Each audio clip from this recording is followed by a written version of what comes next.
জবাব কিন্তু তাকে দিতে হবে। কথা বলেন ঠিক কিনা? অভিযুক্তগুলোর জবাব তাকে দিতে হবে। যদি সঠিক জবাব দিতে পারে তাহলে তার মামলা খারিজ। তার মামলা কি খারিজ, ওই মামলা আর লেনদেন হবে না।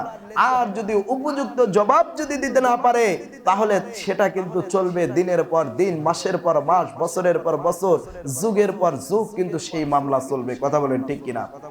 আমার দিনী ভাইরা, আল্লাযীনা ইউমিনুনা বিল গায়ব, এই কথার উপরে আজকের খুতবা আপনাদের সামনে তেলাওয়াত করেছি এবং বলতেছি।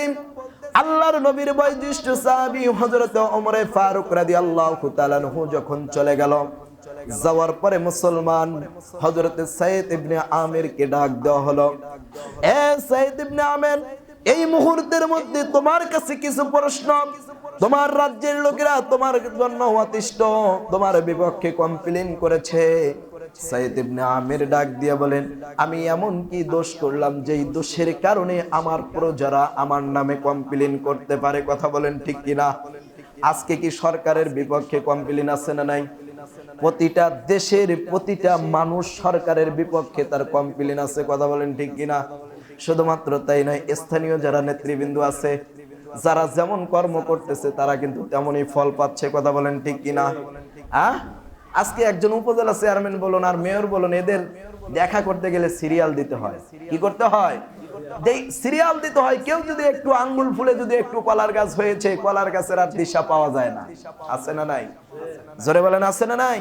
হযরত সাইদ ইবনে আমির বলছেন, আমি এমন কি কাজ করলাম যেই কাজ করার কারণে আজকে আমার রাজ্যের লোকেরা আমার বিপক্ষে কমপ্লেইন করলো ওমর ফারুকের কাছে। দেখি কি কমপ্লেইন। হযরত সাইদ ইবনে আমির দু চোখের পানি ছেড়ে দিয়ে বলছে, আমিরুল মুমিনিন, এমন কি কাজ করলাম, এমন কি অভিযুক্ত হলাম যেই অভিযুক্ত হওয়ার কারণে আজকে এখানে আপনাকে আসতে হলো আর আমার বিচার আপনাকে করতে হচ্ছে। আমার দিনী ভাইরা, এই আদর্শটা ছিল রাসূলুল্লাহর আদর্শ। কথা বলেন ঠিক কিনা? এই আদর্শ ছিল সাহাবায়ে কিরামের আদর্শ। সেই আদর্শের সাথে আজকে যদি রাষ্ট্র পরিচালনা করে, সেই আদর্শের সাথে সমাজ পরিচালনা করে, সেই আদর্শের সাথে যদি সমাজের প্রতিটা সেক্টর যদি চলতো, আজকে মানুষ আর অনাহারে থাকতো না। কথা বলেন ঠিক কিনা? মানুষের ভিতরে অশান্তি থাকতো না, মানুষ আজকে অন্যায়ভাবে জুলুমের ভিতরে নিষ্পেষণ হতো না। কথা বলেন ঠিক কিনা? হযরত সাইদ ইবনে আমিরকে প্রশ্ন করা হলো, হে সাইদ ইবনে আমির, এক নাম্বার অভিযোগ হচ্ছে তোমাকে দেখা যায় যে তুমি মাঝে মাঝে মন্ত্রণালয়ে তুমি অজ্ঞান হয়ে পড়ে যাও। কি ব্যাপার? তোমার কি কোনো মির্গি রোগ আছে নাকি? হযরত সাইদ ইবনে আমির দু চোখের পানি ছেড়ে দিয়ে বলছে, এক নাম্বার অভিযোগ তো এটাই। আমি না মনে করেছিলাম আরো বা কোন অভিযোগ। বলে, হ্যাঁ আমিরুল মুমিনিন, ও আমার আমিরুল মুমিনিন এবং আমার দেশের প্রজারা, তোমরা শোনো আমি কেন অজ্ঞান হয়ে পড়ে যাই। আমার দিনী ভাইরা, আল্লাহর নবী মুহাম্মদুর রাসূলুল্লাহর সাহাবী হযরত সাইদ ইবনে আমির ডাক দিয়ে বলছেন, ও আল্লাহর নবীর সাহাবীরা, ও আল্লাহর গোলামেরা, তোমরা শোনো, এই মুহূর্তের মধ্যে আমি সাইদ ইবনে আমির মন্ত্র আবু সুফিয়ানের মনের ভিতরে ক্ষোভ ছিল আর বলতে লাগলো, যেই কারণে মুহাম্মদ বিন আব্দুল্লাহ আমাদের লিডারকে মেরে ফেললো, কতল করে দিয়েছে, এটার প্রতিশোধ অবশ্যই নিতে হবে। এ আল্লাহর নবীর সাহাবীরা, শুধুমাত্র তাই নয়, বড় বড় বুদ্ধিজীবীদেরকে ডাক দেওয়া হলো। সমস্ত বুদ্ধিজীবীদেরকে একত্রিত করা হলো। একত্রিত করার পরে ওই সময়ের ভিতরে সবাই পরামর্শ করলো দিনকে কিভাবে ধূলিসাৎ করে দেওয়া যায়, মুহাম্মদ বিন আব্দুল্লাহকে কিভাবে ধ্বংস করে দেওয়া যায়। একজন ডাক দিয়ে বলছেন, ও লিডার, মুহাম্মদ বিন আব্দুল্লাহকে যদি ধ্বংস করতে হয় তাহলে মুহাম্মদ বিন আব্দুল্লাহর সঙ্গী সাথে যেগুলো কোরআনের হাফেজ আছে, সমস্ত হাফেজদেরকে পৃথিবীর জমিন থেকে বিদায় করে দিতে পারলে আমাদের ব্যবসা জাকজমট হবে। মুহাম্মদ বিন আব্দুল্লাহ বিচলিত হয়ে যাবে, ও দুর্বল হয়ে যাবে, আমরা তাকে মেরে ফেলতে পারবো। জোরে বলুন নাউজুবিল্লাহ। আমার দিনী ভাইয়েরা, ওই মুহূর্তের মধ্যে কিছু সংখ্যক একটা টিম বাহির করলাম, যারা সুন্দর দাড়ি রাখলো, মাথায় পাগড়ি দিল, টুপি পরলো, পাঞ্জাবি পরলো, অনেক সুন্দর চেহারার অধিকারী হয়ে গেল। তাদেরকে একটা প্রতিনিধি দল হিসাবে মদিনায় প্রেরণ করলেন। মদিনায় প্রেরণ করে আল্লাহর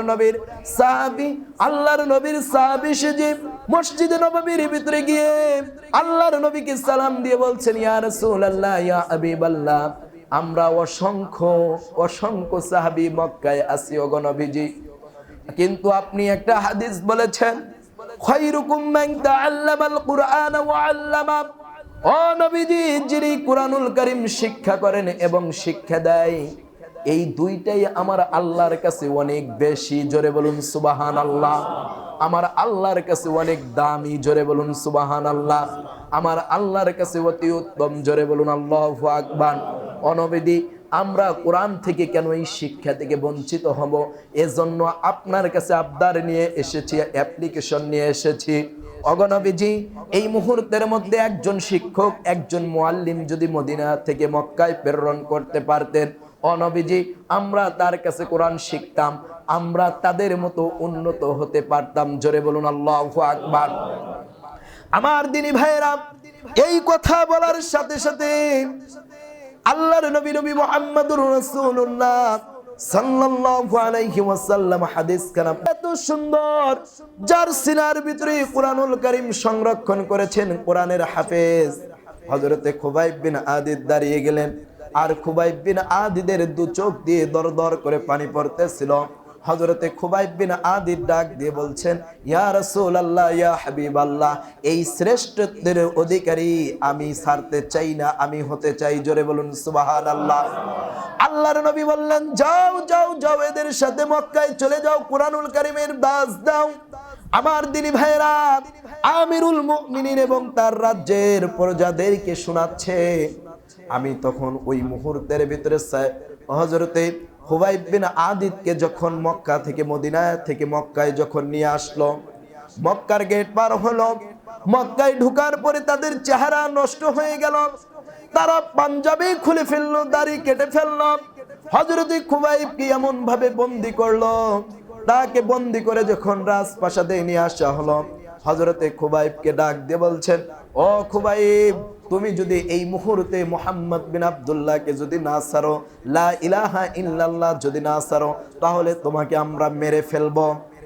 ও আমিরুল মুমিনিন, আমি ওই দৃশ্যটা যখন আমার চোখে ভাসে, আমি অজ্ঞান হয়ে মন্ত্রণালয়ে আমি পড়ে যাই। ও আমিরুল মুমিনিন, ওই মুহূর্তের মধ্যে খুবাইব বিন আদিদ ডাক দিয়ে বলছেন, আমার জীবনটা কেড়ে নিলেও আমি মুহাম্মদ বিন আব্দুল্লাহ আল্লাযীনা ইউমিনুনা বিল গায়ব, আমি আমার আল্লাহকে ছাড়তে পারি না। জোরে বলুন আল্লাহু আকবার। আর একটু জোরে বলুন আল্লাহু আকবার।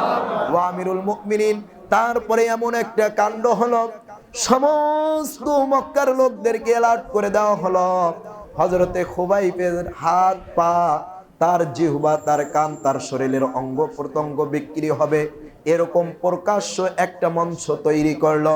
ওই মঞ্চের ভিতরে আবার যখন প্রস্তাব রাখলো, হযরতে খুবাইব বিন আদিদ বললেন, আমার জীবন দিয়ে দিতে পারি, আমি আমার নবীকে ছাড়তে পারি না। জোরে বলুন আল্লাহু আকবার। আমরাও কি আমার নবীকে ছাড়তে পারি? জোরে বলেন, ছাড়তে পারি। আমরাও কি আমাদের আল্লাহর হুকুমকে বাদ দিতে পারি? না না না, আমরা আমার আল্লাহর হুকুমকে আমরা বাদ দিতে পারি না।